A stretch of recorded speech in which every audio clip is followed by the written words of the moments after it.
कोल्हापूर जिल्ह्यातील महत्त्वाच्या प्रकल्पांसाठी अतिरिक्त निधी मिळणार असल्याची माहिती पालकमंत्री प्रकाश आंबेडकर यांनी दिली।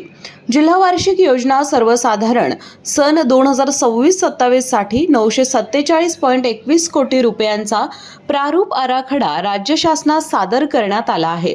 या आराखड्याच्या मंजुरीसाठी राज्यस्तरीय बैठक राज्याचे मुख्यमंत्री देवेंद्र फडणवीस यांच्या अध्यक्षतेखाली पार पडली।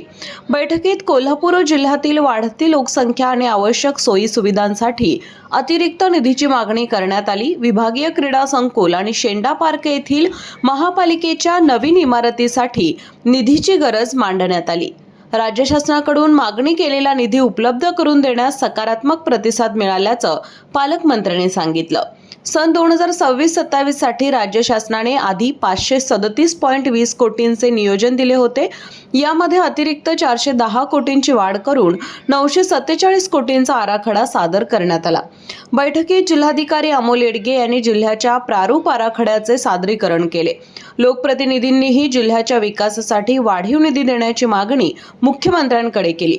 यावेळी मुंबई येथील बैठकीत उपमुख्यमंत्री सुनेत्रा पवार, वैद्यकीय शिक्षण मंत्री हसन मुश्रीफ उपस्थित होते।